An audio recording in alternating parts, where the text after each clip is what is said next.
해킹 사고 이거는 뭐 그 자체가 용납되면 안 되는 일이지만 그래도 그건 침해 사고라고 부르잖아요.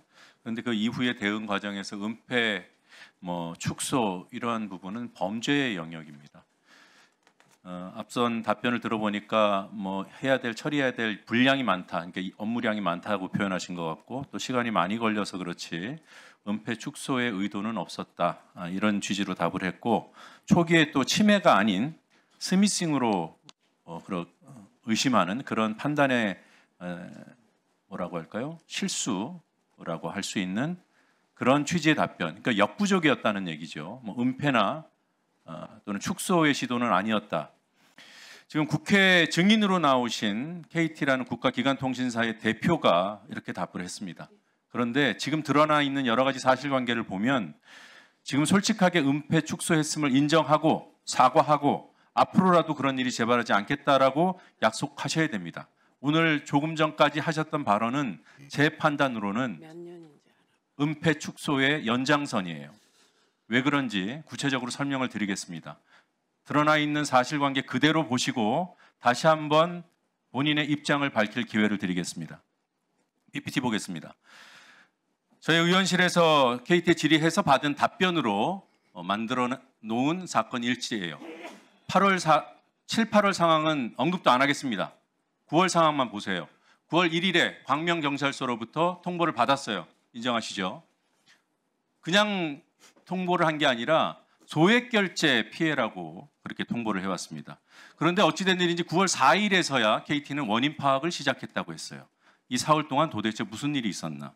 그리고 9월 5일에 ARS 비정상 결제, 이 소액결제가 이루어진 이 시스템을 차단하게 됩니다. 실질적인 조치가 이때 처음 이루어집니다. 그리고 9월 8일에 키사에 신고를 하게 됩니다. 다음 PPT 보겠습니다. 지금 보고 계신 게 9월 8일 신고한 내용입니다. KT가 신고한 거예요. 허위 신고예요. 시점 보십시오. 사고 발생 시간을 확인 불가하다고 했어요. 그리고 사고 인지 시점을 9월 8일 15시라고 했습니다. 경찰이 9월 1일에 통보를 해줬는데 4월 동안 아무것도 안 하다가 9월 4일에서야 원인 파악 시작하고 그 전에 뭔가 파악을 했으니까 결제 차단을 했을 거 아니에요. 그런데 왜 확인 불가라고, 왜 이상 징후가 없다고 얘기해요? 왜 사고 인지 시점을 9월 8일로 합니까? 명백한 허위 신고죠. 이랬는데도 축소 은폐가 아니에요? 저 신고 자체가 실수입니까? 8월에도 이상 징후 없다고 허위 신고해놓고. 다음 PPT 보겠습니다. 우리 법과 정보통신망법과 해당 시행령은 인지한 시점으로부터 24시간 이내에 신고하도록 돼 있어요. 9월 5일에 ARS 비정상 결제를 차단시켜 놓고 신고를 9월 8일에 해요? 그러니까 이 위법 상황을 모면하기 위해서 사고 발생 인지한 시점도 거꾸로 하고 허위로 하고 이상 징후가 없다는 거짓말도 버젓이 집어넣고 경찰 통보를 받은 9월 1일부터 그 직후 며칠 동안 이 시기는 매우 중요합니다. 피해가 이미 드러난 것은 어쩔 수 없지만 추가 피해를 막을 수 있는 골든타임이에요. 매우 중요한 시점이에요. 그 기간 동안 KT에서 무슨 일이 벌어졌는지 보시겠습니다. 9월 1일 오후 4시경에 광명경찰서가 KT 광명에서 일어난 소액결제 피해이기 때문에 KT 광명에 전화를 합니다. 그랬더니 거기는 KT 구로의 소관이니 KT 구로에 가보라고 해요. 그래서 수사관이 KT 구로를 직접 방문합니다. 그랬더니 KT 구로가 본사 법무실에 알아보라고 해요. 그래서 이 수사관은 본사 법무실로 전화를 겁니다. 이때까지가 9월 1일 오후 상황입니다. 그랬더니 본사 법무실에서 KT 구로가 맞다, 담당 간무에게 알아보라 하고 전화번호를 알려줍니다. 사무실 전화번호를. 그래서 그 다음날 수사관이 통화를 시도하는데 통화가 안 돼서 다시 본사 법무실에 전화를 합니다. 그랬더니 그 간부가 담당자 맞다, 휴대전화번호를 재차 알려줍니다. 다음 페이지 보겠습니다. 그 직후에 사실을 해달라고 간부랑 통화가 이루어져서 수사관이 처음 해당 간부랑 하루 만에 통화가 이루어집니다. 그랬더니 담당 간부 본사 법무실에서 저 사람이 담당자라고 했는데 저는 장비 운영만 합니다. 기술적인 부분은 모릅니다.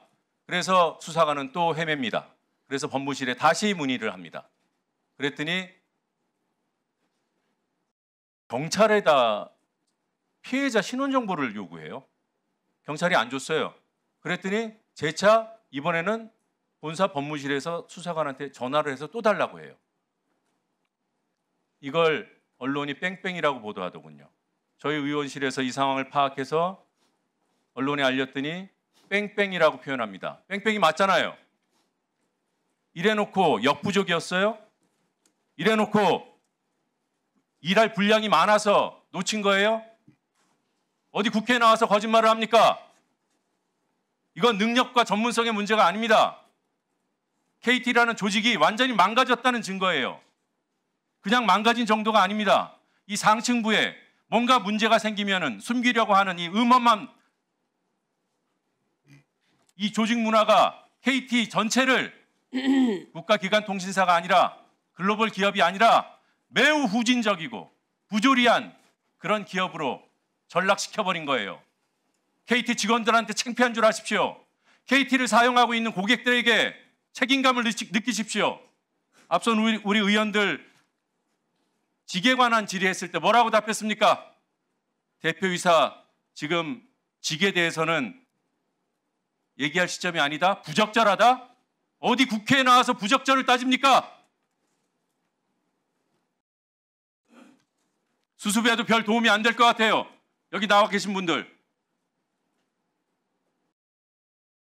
빨리 거취에 대해서 표명하는 것이 그나마 고객에 대한 도리라고 생각합니다. 이상입니다.